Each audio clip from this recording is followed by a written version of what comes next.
Students, gases exchange के अंदर हमारा लास्ट टॉपिक जिसको हम पढ़ने जा रहे हैं that is of respiratory disorders. और यहाँ पर 3 डिसऑर्डर्स हैं जिनको हम मेनली डिस्कस करेंगे। वो 3 कौन कौन से हैं? ट्यूबरक्लोसिस, एम्फाइसीमा और लंग कैंसर, या जिसको हम पल्मोनरी कैंसर का नाम भी देते हैं। सबसे पहले हम इसके बेसिक इंट्रोडक्शन की तरफ आएंगे। जो ट्यूबरक्लोसिस है, pulmonary tuberculosis, it is an infectious disease. Infectious disease हम उस disease को कहते हैं that is caused by microorganisms. Microorganisms में viruses और bacteria आ जाते हैं. So this is an infectious disease. जो emphysema है, this is associated with the alveolar damage. यानी यहाँ पे alveoli की walls का damage होता है। जबकि जो लंग कैंसर है इट इज कार्सिनोमा, या कार्सिनोमा हम कहते हैं मिलिग्नेंट ट्यूमर को, और मिलिग्नेंट ट्यूमर उसको कहा जाता है which has ability to spread.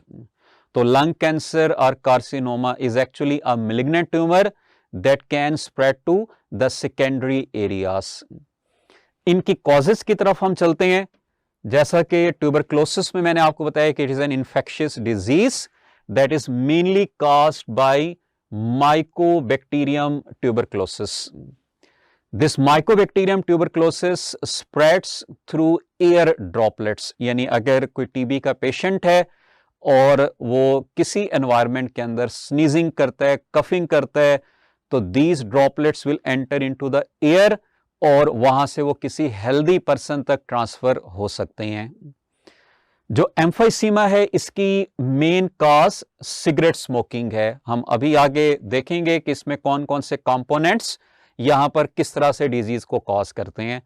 और इसी तरह से 90% of the lung cancer is caused by cigarette smoking. इसके अलावा और भी मल्टीपल फैक्टर्स होते हैं, but this is the most common factor for lung cancer. Now we will move towards the mechanism. Tuberculosis के केस में आपने याद रखना है कि these bacteria enter into the lungs, और लंग्स के लेवल पर किसी एक एरिया के ऊपर ये रिजाइड करते हैं और वहां पर एक कैप्सुलेटेड मैस डेवलप कर लेते हैं। इस मैस को हम कहते हैं ट्यूबरकल। ये tubercle ultimately Aahista Aahista spread करता है to the other areas of the lungs या इवन इनटू द बोन्स, और लंग्स के लेवल पर ये इफेक्ट करता है गैसेस एक्सचेंज को। तो इस ट्यूबरक्लोसिस के पेशेंट्स के अंदर जो कॉमन सिम्टम्स होती हैं that is fever, night sweats, severe cough, sputum, ये कॉमन कंडीशंस हैं जो इसके साथ एसोसिएट होती हैं। अगर हम चलें एम्फाइसीमा की तरफ, तो एम्फाइसीमा में हमने कॉज पढ़ी है cigarette smoke. Cigarette smoke contains different chemical substances. ये सब्सटेंसेस एल्वियोलाई के लेवल पर एक एंजाइम की एक्टिविटी को बढ़ा देते हैं। दैट एंजाइम इज इलास्टेज, और वो इलास्टेज क्या करता है? इन एल्वियोलाई के अराउंड मौजूद इलास्टिक टिश्यू को डैमेज करता है। इस डैमेज की वजह से एल्वियोलाई की वॉल्स वीक हो जाएंगी।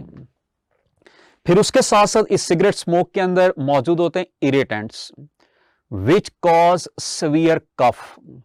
इसलिए यहां पर हम इस कफ को कहते हैं स्मोकर्स कफ। अब जब ये पेशेंट कफ करता है तो वीक एल्वियोलाई के ऊपर प्रेशर बढ़ जाता है, प्रेशर अप्लाई होता है। Due to this high pressure there walls are damaged. जब ये वॉल्स डैमेज होंगी तो उससे 2 चेंजेस आएंगी। Number 1, smaller alveoli will combine to form larger alveoli. तो हम कहेंगे कि एल्वियोलाई का वॉल्यूम इंक्रीज हो गया।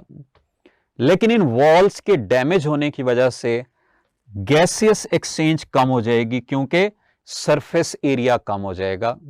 सो due to this decreased gaseous exchange this person will enter in respiratory distress, यानी it will face difficulty in gases exchange, in breathing. उसके साथ साथ उसकी टिश्यूज को, बॉडी को ऑक्सीजन की सप्लाई कम हो जाएगी। इसी तरह से अगर हम लंग कैंसर की तरफ चलें तो अल्टीमेटली जो सिगरेट स्मोक है, it contains carcinogens, cancer causing substances which turn on those genes which cause cell division. यहां पर होगी अनकंट्रोल्ड सेल डिवीजन, जिससे डेवलप होगा अनवांटेड मैस ऑफ सेल्स, जिसको हम ट्यूमर का नाम देंगे। और जैसे कि हमने पढ़ा है कि this tumour has ability to spread, so we call it as metastatic tumour which will have unlimited growth and spread. ये स्प्रेड होके बाकी एरियाज तक जाएगा और अल्टीमेटली लंग्स की टिश्यूज ओवरवेल्म्ड हो जाएंगी, गैसेस एक्सचेंज इफेक्ट होगी और it can lead to death of the person.